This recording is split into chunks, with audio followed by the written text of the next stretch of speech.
বিসমিল্লাহির রহমানির রহিম। আসসালামু আলাইকুম রহমতুল্লাহ।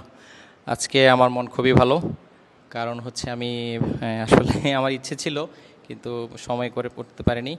আচ্ছা, আমার যে অনেক শখের একটা জায়গা সেটা হচ্ছে কদম মোবারক শাহী জামে মসজিদের আমি একদম ভিতরে চলে এসেছি এখন। এখানে আমরা দেখতে পাচ্ছি হজরত আব্দুল কাদের জিলানী রহমতুল্লাহ আলাইহি এবং আমাদের প্রিয় নবী সাল্লাল্লাহু আলাইহি সাল্লামের দুটি মানে তাদের কদম চিহ্ন, কদম মোবারক পদচিহ্ন রয়েছে।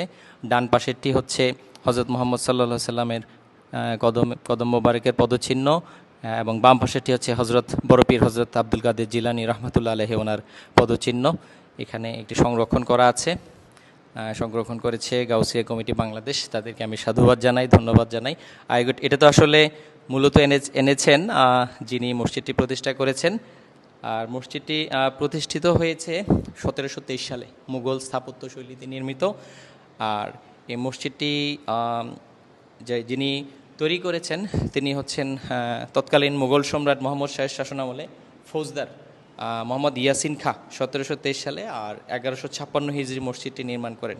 আমরা তো জানি মসজিদের যে দুটি পদচিহ্ন আছে। আমরা মসজিদের ভিতরে যাচ্ছি। মসজিদটিতে 3টি গম্বুজ আছে এবং যে মিনারটি হচ্ছে অষ্টভুজাকৃতির, ইট ইজ অক্টেভ আকৃতির। আমরা এখন মসজিদের ভিতরে আছি। খুবই মসজিদে একটু সংস্কার করা হয়েছে। সম্মানিত দর্শকবৃন্দ, আপনারা যদি টাইলসের দিকে তাকান, খুবই নজর কাড়া টাইলস, মানে এমনি তো মন ভালো হয়ে যাবে, এবং যেই সুন্দর করে করা হয়েছে টাইলসগুলো, এত সুন্দর করে করা হয়েছে, আরও ভালো লাগবে। নির্মাণ শৈলী, স্থাপত্য শৈলী যদিও সংস্কার করা হয়েছে, কিন্তু মুঘল আমলের, মুঘল পিরিয়ডের যেই আর্কিটেকচার, স্থাপত্য শৈলী, তার চিহ্ন এখনও রয়ে গিয়েছে। ডান পাশে মনে হয় ভিতরে কাজ হচ্ছে, কিছু জিনিসপত্র রাখা আছে, মেবি ইমাম সাহেবের থাকার জায়গা বা কিছু হবে। এদিকে দেখতে পাচ্ছি মুসল্লিদের জন্য জায়নামাজ বিছানো আছে। একটু পরে আজান দিবে, নামাজ শুরু হয়ে যাবে। এখানে ইমাম সাহেব মিম্বর আছেন, এখানে দাঁড়িয়ে খুতবা দেন। সেই লাঠি দেখা যাচ্ছে সুন্নতের অনুসরণে এখানে। আর বাহিরে মসজিদের কিছু সংস্কার কাজ হচ্ছে। আমরা যদি বাইরে তাকাই, নির্মাণ কাজ চলছে, একটু অন্ধকার দেখা যাচ্ছে। মসজিদকে ভালোবাসেন, আল্লাহর ঘরকে ভালোবাসেন, তারা এখানে আসবেন। তারপর আমরা এখানে যদি একটু লক্ষ্য করি, দেখতে পাবো যারা একটু বেশি আব্দুল কাদের জিলানী রহমতুল্লাহ আলাইহি এবং নবীজির আশিকানে যারা আছেন, আশিকে রাসূল, তারা এখানে এদিক দিয়ে পানি ঢালেন, এদিকে পানি ঢালেন। তারপরে এখান থেকে পানি ওখান থেকে গড়িয়ে এসে এখানে পড়ে। তারপরে যারা ভক্তবৃন্দ আছেন, যাদের অনেকের বিশ্বাস, তারা ভক্তির এবং বিশ্বাসের কারণে এখানকার পানি পান করেন। এই যে আমরা দেখতে পাচ্ছি এখানে পানি আছে, পানি পড়ছে।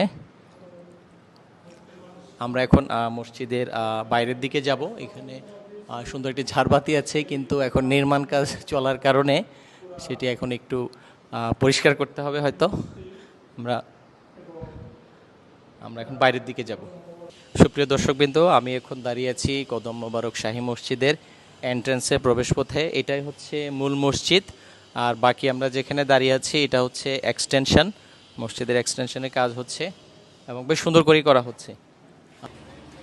সুপ্রিয় দর্শকবৃন্দ, আসসালামু আলাইকুম।